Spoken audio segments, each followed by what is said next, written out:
Hello, I'm T.C. Ryan, Executive Director of LivingIntegrated and the author of Ashamed No More, A Pastor's Journey Through Sex Addiction, published by InterVarsity Press.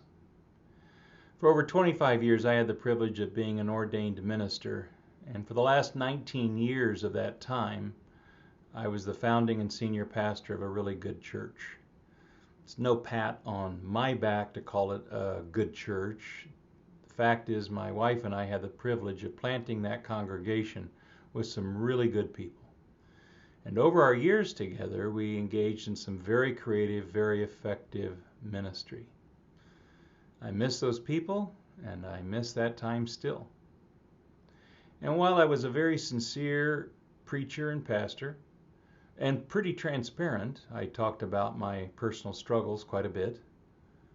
The fact is that there is one particular struggle I did not discuss publicly. I struggle with compulsive sexual behavior disorder. And I got help, and I had an accountability group around me, but the struggle that I had was so deeply embedded in my soul, I needed extra help, and I needed to leave ministry. I left it in a pretty chaotic crisis kind of a way of my own creation, and you can read about that in Ashamed No More if you're interested. My point is that the right things happened for me afterwards. I engaged in some really intensive therapy and some recovery work that really has made a huge difference in my life, and I'm profoundly grateful and humbled by that. And one of the many things that's come out of that that's been so good has been the development of a nonprofit called LivingIntegrated. LivingIntegrated exists to do two things. First, we exist to help those who struggle with compulsive sexual behavior disorder find hope and healing by integrating their spirituality with healthy recovery practices. And secondly, we exist to help organizations come to understand the dynamics of sex addiction in our culture and how they can support their students or faculty, staff, or members who need help. And that leads me to this video.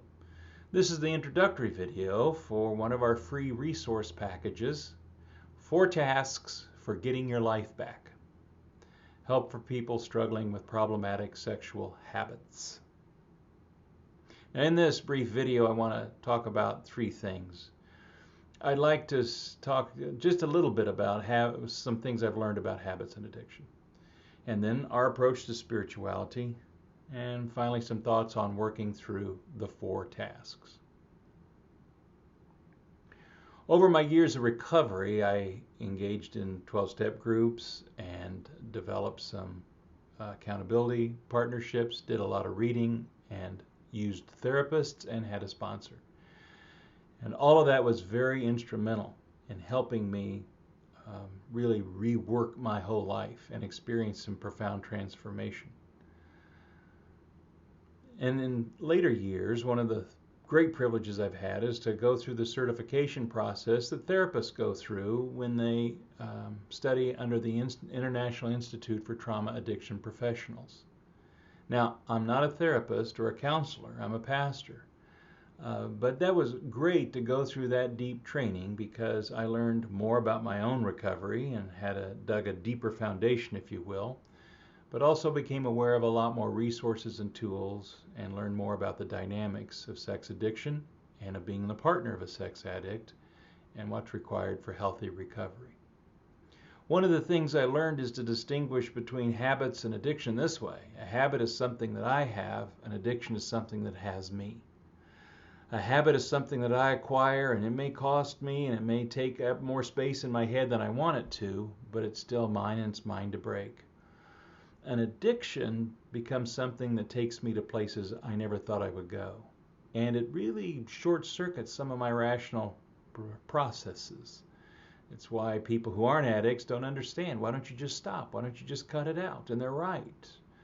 But with an addict, it's become much more complicated. And an addict is never going to be able to recover on their own. They're always going to need help. In our lives, there's lots of different ways in which we can use and misuse different parts, different activities. We can misuse drugs or alcohol, and not everybody becomes an addict. We can misuse food or gambling, work, other areas of life. But sexuality is really tricky because sexuality gets at our very identity. We're wired to connect with others, and when we get those connection wires crossed, it's really difficult to uncross them. That's why if you've got some habits that are bothering you in the way you approach sexuality, it's good to break them as soon as you recognize there's a problem there. You don't want to let them grow. Now about spirituality. Spirituality is such a broad term, and it means a lot of different things to a lot of different people. At Living Integrated, we come at it from, I'd say, historic Christianity, but even using that phrase means a lot of different things to a lot of different Christians. For me, Jesus of Nazareth is the ultimate expression, the fullest expression of the love of God and the truth about God. And I respect the fact that you may not share that perspective. So what we hope is that you will take the things that we have to offer here at Living Integrated in a spirit of inclusion and invitation and love, not in a spirit of exclusion or boundaries or judgment. And I think as all of us cultivate open and honest hearts, connect with each other in mercy and love, and develop a genuine curiosity and an honest humility before the power and the wonder of the universe, that might ultimately lead us to deeper understandings of who we are as members of this people. Finally, a few thoughts as you work through the 4 tasks. 1, you've got to find your pace. Don't procrastinate and don't rush. If you go too fast, you don't do the work you need to do, but if you procrastinate, there are all those interior voices that help you to stall out, and you want to avoid those as much as you can. Secondly, keep in mind that breaking habits is really hard. This is hard work. And so you're going to have resistance inside your own head, in your own life. Nothing in your routine is going to cooperate with you changing it. And so you're going to have to work hard at this. And you may need to use some help, get some encouragement from others. Habits are like trees. They grow deep roots. And my life for sure is a good example of the fact that the longer a habit stays embedded in your life, the deeper it grows and the deeper the roots. So you want to work at this as soon as you can and as hard as you can. Finally, be aware of shame. Most of us struggle with some kind of a shame voice in our head that whispers, you can't do this, or this will never work for you. I mean, the core lie of shame is that we don't have what it takes to handle life. You do have what it takes. You're here for a reason. So keep going. And when you hear that shame voice, tell it to be quiet.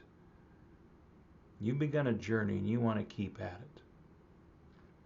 You know, there's a part of the New Testament called the book of Hebrews, or the letter to the Hebrews. And it became very instrumental in the early church, trying to figure out who Jesus was, how to think about Jesus. Was he God? Was he a human being? Who was this person?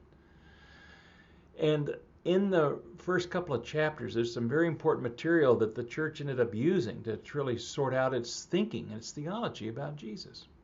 The writer of the letter of Hebrews says that, you know, Jesus really did manifest all the aspects of the divine nature, and at the same time experienced all the limitations of being human. He's one of us.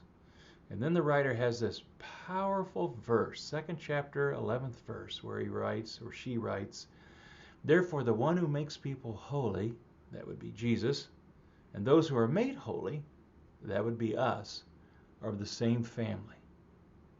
He's not ashamed, so Jesus is not ashamed to call them brothers and sisters. If he's not ashamed of us, we shouldn't be ashamed of ourselves. So as you get to the end of this video and begin to approach the 4 tasks, there's 3 questions you need to ask yourself. One is there something I need to change in my life? Secondly, do I want to change something in my life? And finally, am I willing to do what it takes to change something in my life? And when your answers are yes, or even a flickering faint yes, then you're ready to start work on the 4 tasks. You know, something I've learned over my years, and I'll share it with you as I close, is this. God loves us just as we are, and at the same time has no intention of leaving us where we are. And you don't even have to share my faith for me to say to you in all sincerity, I really believe this is true about you. God loves you just as you are. And at the same time, He doesn't intend to leave you where you are. You're on a journey, an important one, and it's important that you keep going. Well, I'm T.C. Ryan. Thanks for joining me, and I'll see you on the next video.